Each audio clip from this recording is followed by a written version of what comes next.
大家好，欢迎来到听书学史。今天我想和大家分享由医学博士石原藤树先生撰写的《为什么喝咖啡的人更健康》这本书。从中我们可以了解到喝咖啡与健康之间的密切联系。今天的内容如下：第一章，咖啡是喝了就能延长寿命的健康饮品；第二章，咖啡是保护大脑免受老化的最强药物；第三章，比药物更有效，咖啡是超级肝脏药物。首先，让我们从第一章咖啡是喝了就能延长寿命的健康饮品开始解释。也许在座的一些人已经知道咖啡对健康有益了，所以看到本视频的标题，觉得咖啡对健康有益这件事早已了解，可能会觉得这个视频没什么新意，甚至考虑不再观看。但事实上，我希望那些有这种想法的人能多看一会儿，因为把咖啡简单视为一种饮料是大错特错的。我们需要大幅度更新对咖啡对健康的认识。仅仅将咖啡视为对健康有益的饮料是不够的。咖啡不仅仅是一种口味饮料，同时也是预防许多疾病的最强药物。但有多少人能真正认同呢？首先从这里开始，我们需要改变对咖啡的看法。今天我想向大家解释为什么咖啡对健康有益，以及具体来说，咖啡对我们有哪些健康效果。此外，我们不仅仅局限于讨论咖啡，还将涉及其他科学和医学知识，以帮助改善您的生活。请务必观看到最后。在座的各位中，可能有的人对咖啡持有负面的印象，对吧？实际上，在作者20年前开始研究咖啡时，咖啡被视为不健康生活方式的代表。不健康的成年人可能会选择在吸烟的同时喝咖啡熬夜工作，或者是喝酒作乐。然而，现在许多健康专家都认为，咖啡是促进健康的最强饮品，这已经成为常识。根据美国最新的饮食指南，每天喝约3杯咖啡被认为是有益健康的。2012年，一篇发表在最具权威性的美国医学期刊上的论文引起了全球轰动。该研究发现，与不喝咖啡的人相比，每天喝6杯以上的男性死亡风险降低了10%，女性则降低了15%。根据死因分类，因癌症导致的死亡风险是没有差异的，但对于其他死因，如心脏病、呼吸器疾病、中风、感染症、糖尿病、事故等，饮用咖啡的人群显示出明显降低的死亡风险。这里最关键的一点是，单单通过饮用咖啡，各种死因所导致的死亡风险都有所降低。世界上有各种被认为有益健康的食物、补充剂，还有许多药物，它们都声称对健康有益，但实际上，有可靠数据支持能够降低死亡风险的，不仅仅是补充剂，甚至在药物中也几乎没有。然而，令人惊讶的是，在全球最权威的医学期刊中，通过超过40万人的大规模调查，证明了咖啡有延长寿命的作用。这就是为什么咖啡被称为最强的健康饮品。作者称咖啡是药物，这也是可以理解的。另外，根据2015年进行的一项针对日本人的研究，已经明确了咖啡的效果。该研究对超过9万名居民进行了健康调查，并进行了平均长达18.7年的长期观察。结果显示，与不喝咖啡的人相比，每天平均饮用少于1杯的人死亡风险降低了9%，每天饮用1到2杯的人降低了15%，每天饮用3到4杯的人降低了24%，而每天饮用5杯以上的人降低了15%。这些数据表明，饮用咖啡的人群死亡风险明显降低。在这些数据中，每天喝3到4杯咖啡的人死亡风险最低，而喝5杯以上的人则风险降低幅度较小。这并不意味着喝5杯以上不好，但每天喝3到4杯的人风险最低。因此可以看出，喝咖啡确实可以降低总体死亡风险的数据。这一结论已得到验证，无论人种如何，都适用。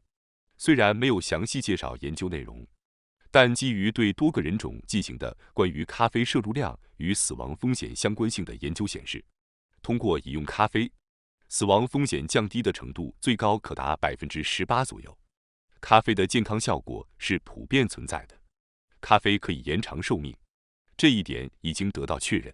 事实上，在2017年，对全球范围内的数据进行综合分析后发现，每天喝3到4杯咖啡的人与不喝咖啡的人相比，心血管疾病导致的死亡风险降低了19%，总体死亡风险降低了17%，心血管疾病发病风险降低了15%。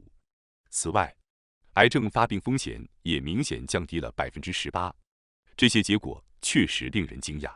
事实上，综合所有可靠数据并进行分析后，证实了咖啡对健康的益处。根据许多可靠研究结果，每天喝3到4杯咖啡可以将总体死亡风险降低10%到20%。虽然也有数据显示喝更多咖啡可能会有更好的效果，但每天喝5杯以上的安全性尚未得到确认，因此最好还是保持在这个范围内为好。根据之前提到的日本人研究，每天喝3到4杯咖啡的人死亡风险最低，因此这可以作为一个很好的参考标准。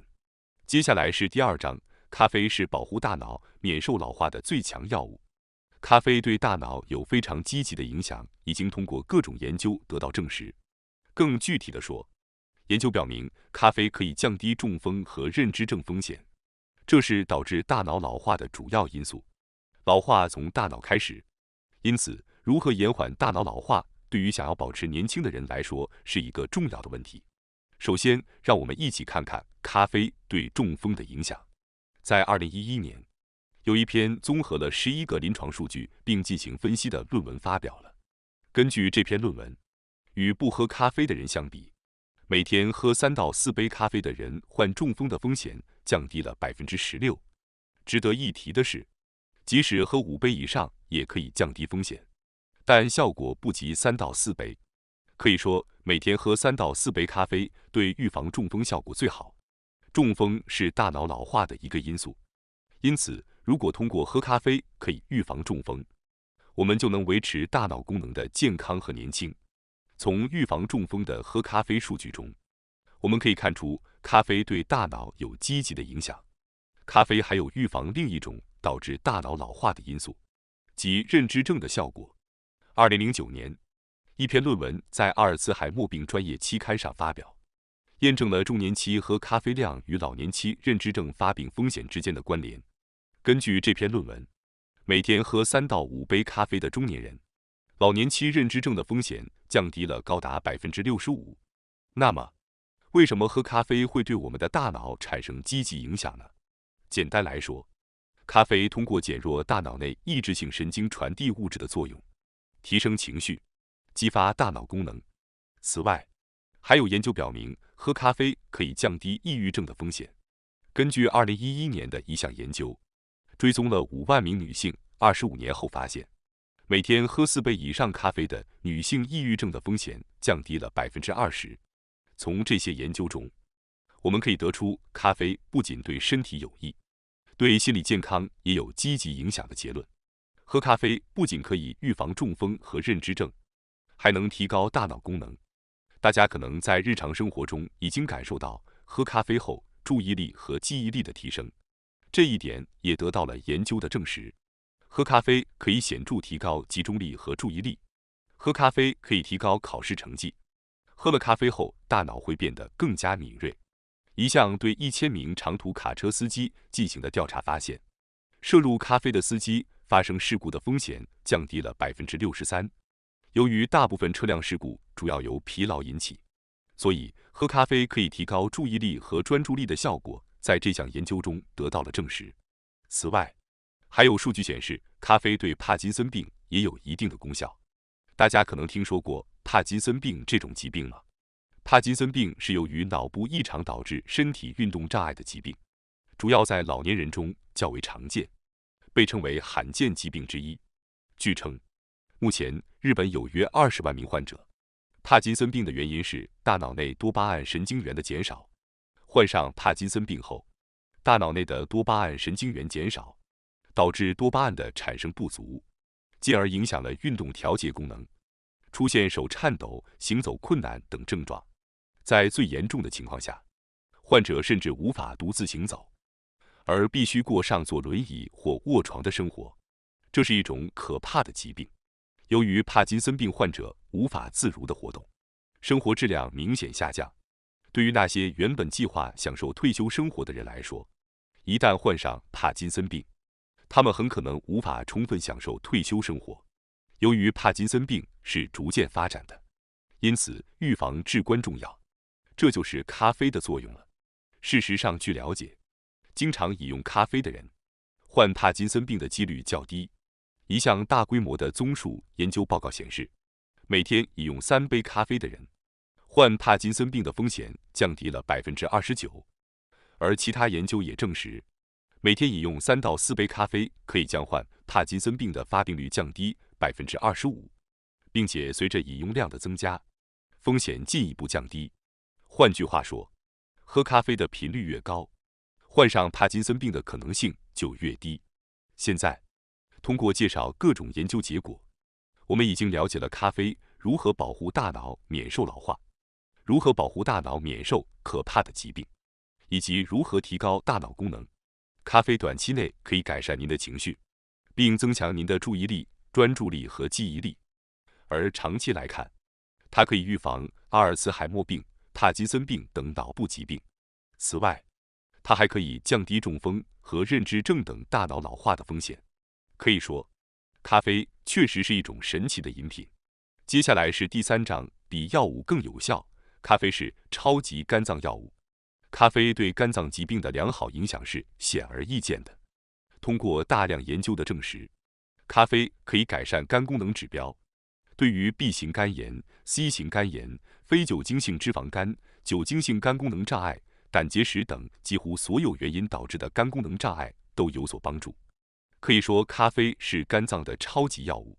肝脏是非常勤劳的器官，只有在达到极限时才会发出警报。即使肝脏受到损害，症状也不容易出现。而且，当症状出现时，肝脏的损害已经相当严重了。因此，肝脏被称为沉默的器官。疾病可能在没有疼痛等症状的情况下进行。当肝功能下降时，除了全身症状如乏力、易疲劳、食欲不振等外，还会出现各种症状。在肝脏发出警报之前，我们应该避免对肝脏有害的生活习惯，并确保认真照顾肝脏。目前，除了病毒性肝炎之外，尚未开发出针对慢性肝脏疾病的确切有效药物。从这个意义上说，几乎所有肝脏疾病都通过科学研究证实了咖啡的有效性，可以说是超越常规药物的超级药物。听到这些的人中，可能有人在健康检查中被告知肝功能指标异常。对于这样的人，可能要考虑养成定期饮用咖啡的习惯，因为研究已经确认，咖啡可以改善肝功能指标。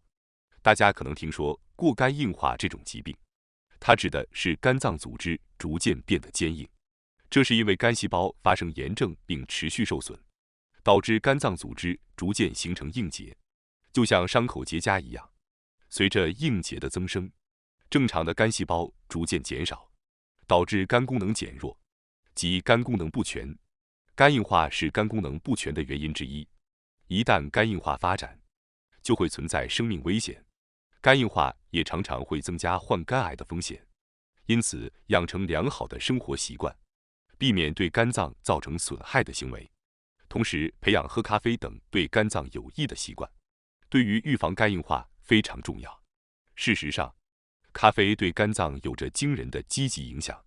根据对临床数据进行综合分析的2015年论文报告，喝咖啡可以将肝纤维化的风险降低27%，肝硬化的风险降低39%。换句话说，仅仅是喝咖啡就可以将肝硬化的风险降低近40%。这样具有肝硬化预防效果的药物，包括医疗药物在内，几乎是不存在的。肝硬化状态下患肝癌的风险会增加，而喝咖啡则对预防肝癌也有显著效果。一项2013年的研究显示，喝咖啡可以将患肝癌的风险降低40%。据了解，每天喝3杯以上的咖啡，效果会更好。甚至可以将肝癌的风险降低56%。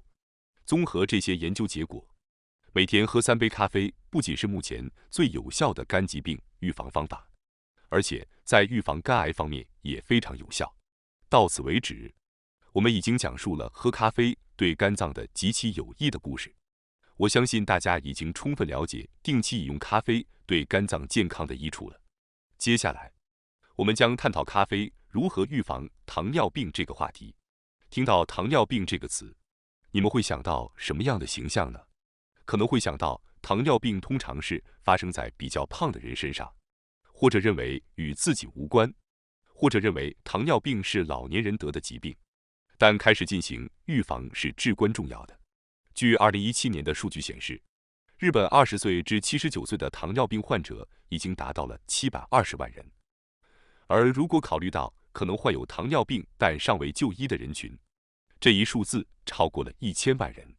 如果再加上潜在的患者，实际上有成年人的1/6患有糖尿病。糖尿病是一种可能会在每个人身上发生的疾病，因此及早发现、及早预防非常重要。那么，听到糖尿病有这么多患者，你们有何感想呢？可能会感到惊讶，但首先要认识到，糖尿病并非仅仅是别人的事情。接下来，我们应该采取哪些措施来预防糖尿病呢？最重要的是改善饮食习惯。我们不是突然患上糖尿病的，而是由于长期累积的不良生活习惯，尤其是不健康的饮食习惯，导致了糖尿病的发生。虽然听起来很平常，但预防糖尿病需要每天注意糖分的摄入量，同时养成喝咖啡的习惯也非常有效。实际上，根据对超过110万人的数据进行的分析，已经证明咖啡具有预防糖尿病的效果。